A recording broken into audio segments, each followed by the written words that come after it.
السلام عليكم ورحمة الله وبركاته. معكم دكتور عبد القادر الجازوي من الولايات المتحدة الأمريكية. حبيت أن نحيي زملائي العاملين بمركز القلب من أطباء وموظفين وفنيين بهذه المناسبة، وحبيت أشارك معهم في هذا المؤتمر بمشاركة بسيطة. فالأول قبل ما ننتقل للحالة اللي حنقدمها، حبيت نحيي جهودهم ونأيدهم في مجهوداتهم في مكافحة أمراض القلب عامة، وكذلك جائحة كورونا اللي كلنا نعرف أن هي عندها آثار سلبية على تخصص القلب وغيرت كثير من مفهومنا للفيروس.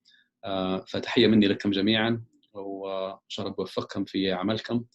وحنقدم حالة بسيطة متعلقة بمرض القلب وبمرض الكوفيد 19.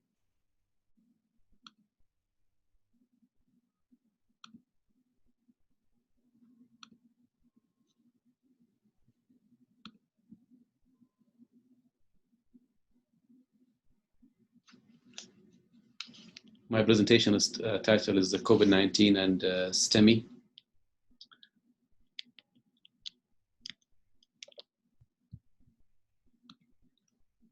As we know, the coronavirus, COVID-19, pandemic has affected every aspect of cardiology practice these days. Most importantly, the performance of primary PCI and the cath lab in patient with ST elevation is increasingly challenging, given delays in emergency medical system availability and transfer of the patients from the initial contact to the cath lab capable hospital. Also, there was suspension of pre-hospital activation of cardiac cath labs and prolonged emergency department evaluation and infection control requirements in the cath lab dealing with this with such patients who have COVID-19 infection. COVID-19 also has introduced a new clinical and logistical challenges in treatment of STEMI. We are learning that ST elevation in COVID-19 patients era may represent a STEMI mimicking situation like myocarditis or microvascular thrombosis, cytokine modified injury, and a stress-induced cardiomyopathy. And they're all clinical entities that can be mixing up the diagnosis when the patient presented with a ST elevation to the cath lab or to the emergency department. Logistically, we are now understanding that the decision to proceed with angiogram carries some risk for nosocomial infection spreading through the staff, and that's an important consideration when we decided to do intervention on those patients. Also, we are also learning that acute kidney injury is also an equivalent prevalent risk and can increase the mortality in COVID-19 patients, especially if they are exposed to high amount contrast during those heart catheterization procedures. There is a paper published in JACC talking about STEMI and COVID-19 and geographic outcomes. And this is a single retrospective study from Italy, about 28 patients who presented with COVID-19 and STEMI. And the paper concluded that STEMI may present as the first clinical manifestation of COVID-19 in approximately 40% of COVID-19 patients. The culprit was not identifiable. That means they know which artery is involved surely in 60% of those cases by angiography. Dedicated diagnostic pathway should be delineated for COVID-19 patient with a STEMI, aimed at minimizing patients' procedural risk and healthcare providers' risk of infection. Moving to the next slide, to an actual case that So my patient is a 51-year-old male who has no prior medical history or cardiovascular risk factors. He never smoked. He has no family history of heart disease. He was diagnosed with COVID-19 a few days before coming to the hospital, and he was asymptomatic as far as COVID-19 was concerned. On the day of the presentation, he had severe crushing chest pain. EMS was called, and the EMS diagnosed him after doing an EKG and brought him to our emergency department.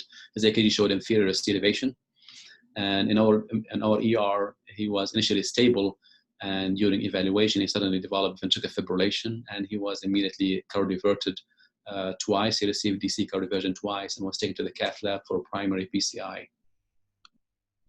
This is his AKG that's showing clearly ST elevation and inferior leads, lead 2, 3, and AVF, and also reciprocal changes that confirm that he has a STEMI. This is his first initial angiogram. So I did his cath from the right radial approach. 6 French right radial axis was obtained. And this is the catheter in the left system showing widely patent left main, widely patent LAD, diagonals, and also the circumflex coronary artery. This is a cranial view. Moving on to the other pictures, this is the spider view showing widely patent left system.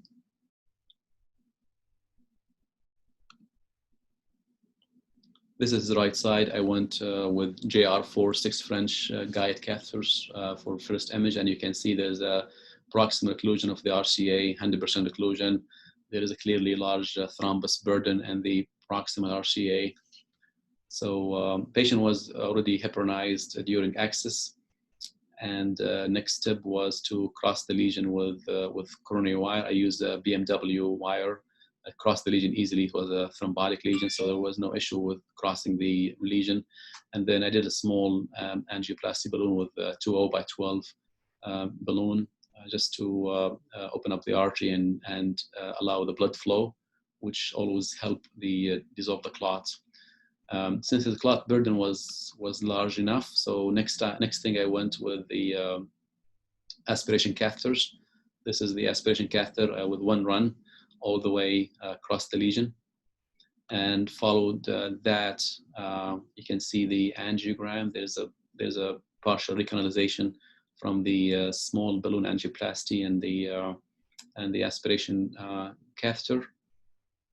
Next, I ballooned the lesion again with the 3.0 by 12 non-compliant balloon with good expansion, and further angioplasty there. And next would be this is how the vessel looks like after the angioplasty. We moved on with the stenting. I use a 3.5 by 24 diluting stents deployed at atmospheric pressure of 14.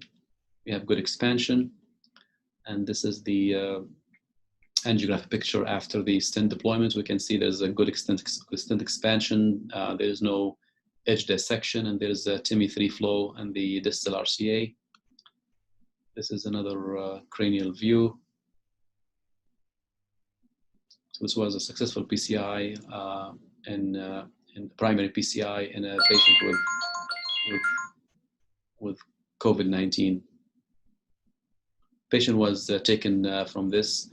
TR band was placed. He was loaded with Brilinta and aspirin during the PCI, and he was taken to the coronary care unit. He spent 1 night and then to telemetry floor, and he was discharged home after 2 days. His ejection fraction was normal, so there was no LV dysfunction.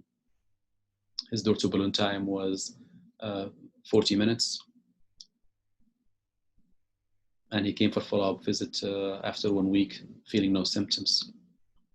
Thank you so much.